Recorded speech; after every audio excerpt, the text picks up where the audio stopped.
Trump ou Cristo? A quem devemos temer? Eu sou Ezequiel Gomes e convido você à leitura bíblica de hoje, Isaías capítulo 8. Nós não vamos ler o capítulo inteiro, então se você quiser ler antes de ver esse vídeo ou depois, você é convidado a fazer a leitura do capítulo inteiro. Mas assim, nós temos vivido uma questão onde um político polêmico foi eleito presidente dos Estados Unidos, e aí isso gera muito temor no mundo em relação às posturas deles, em relação à economia, em relação às guerras, em relação a qualquer coisa que possa influenciar a vida dos outros países. E aí o mundo está um pouco temeroso em relação àquilo que pode acontecer. Bom, em Isaías capítulo 8, existe uma situação onde o governo da Síria, em aliança com a tribo de Efraim, a tribo do norte do reino de Israel, estão ali em conluio para guerrear contra o reino do sul, o reino de Judá. Agora sim, vamos dar uma olhadinha aí. Isaías capítulo 8, dos versos 5 a 7, a Bíblia diz o seguinte: Falou-me ainda o Senhor dizendo: Em vista de este povo ter desprezado as águas de Siloé, que correm brandamente, e se estar derretendo de medo diante de Rezim e do filho de Remalias, eis que o Senhor fará vir sobre eles as águas do Eufrates, fortes e impetuosas, isto é, o rei da Assíria, com toda a sua glória, águas que encherão o leito dos rios e transbordarão por todas as suas ribanceiras.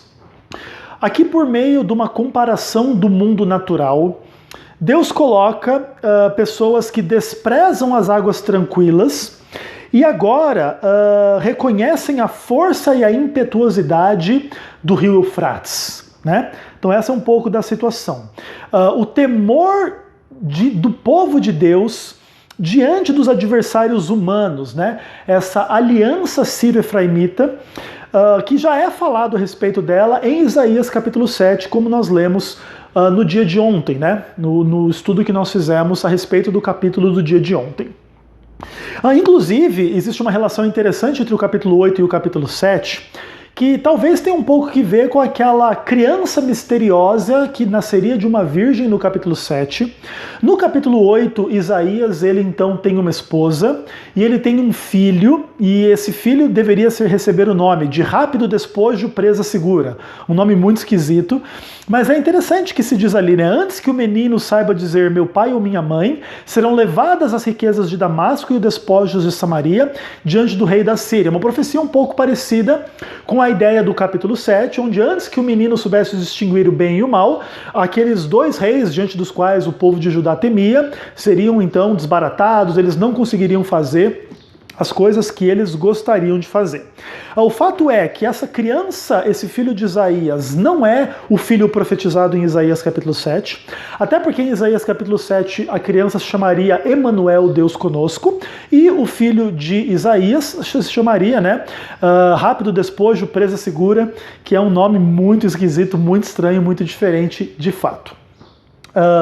De qualquer forma, vamos continuar a leitura, versos 9 e 10 do capítulo 8, a Bíblia diz assim: Enfurecei-vos, ó povos, e sereis despedaçados. Dai ouvidos todos os que sois de países longínquos. Cingi-vos e sereis despedaçados. Cingi-vos e sereis despedaçados. Forjai projetos, eles serão frustrados.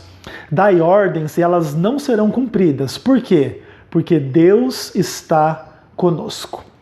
Aqui tem um pouco de uma relação com Isaías capítulo 7 também, né? Emanuel, Deus conosco. O fato de Deus estar conosco impede com que os planos maldosos dos outros seres humanos se cumpram na nossa vida. Então vamos pensar que o Donald Trump, ele tenha decidido instalar a Terceira Guerra Mundial, devastar o mundo, guerra nuclear, etc. e tal. Deus está conosco. A nossa vida não está nas mãos de Donald Trump.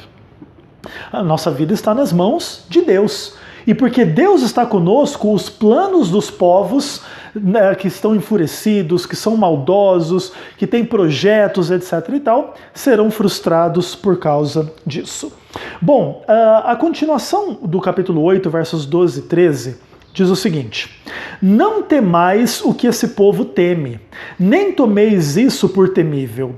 Ao Senhor dos exércitos, a ele santificai. Seja ele o vosso temor, seja ele o vosso espanto. E o título dessa mensagem, né? A quem devemos temer? Ao Trump ou a Cristo? E aqui a resposta é óbvia, né? A nossa vida está nas mãos de Deus e é a Ele a quem devemos temer.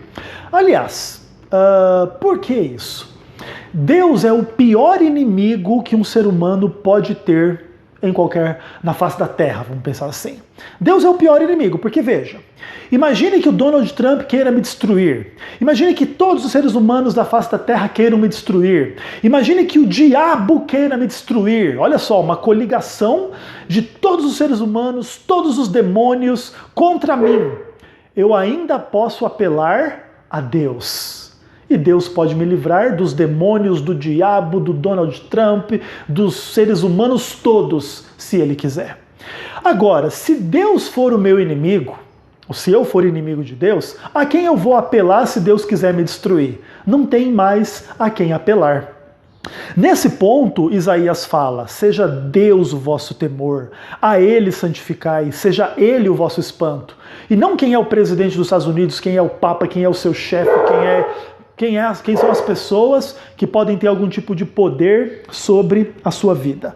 Inclusive, o livro de Isaías, no capítulo 8, coloca algumas mensagens quando Deus sendo inimigo do povo. Então veja, por exemplo, verso 14, fala assim, né? Deus vos será santuário, mas ele será uma pedra de tropeço e rocha de ofensa às duas casas de Israel, laço e armadilha aos moradores de Jerusalém. Aqui coloca Deus como inimigo, Deus como pedra de tropeço, Deus como laço e armadilha aos moradores de Jerusalém. O verso 17 também fala isso, né? Esperai no Senhor que esconde o seu rosto da casa de Jacó, a ele aguardai. Apesar daqui ter uma menção positiva e esperançosa de Deus, aqui se fala que Deus esconde o seu rosto da casa de Jacó. Então vejam, Deus é o pior inimigo que se pode ter. E por isso nós devemos nos reconciliar com Deus, para que ele não seja o nosso inimigo. E sendo assim reconciliados com Deus, não precisamos temer a ira dos homens, a ira dos demônios, porque Deus está conosco.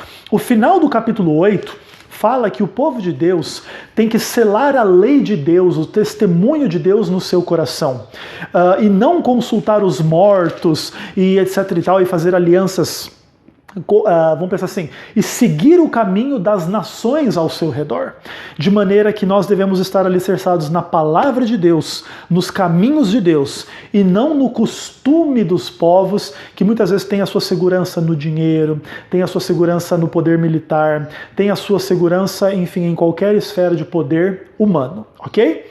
Espero que fique claro para vocês a necessidade de temermos a Deus e não aos seres humanos, ok? Um abração para vocês, até o próximo vídeo, se Deus quiser.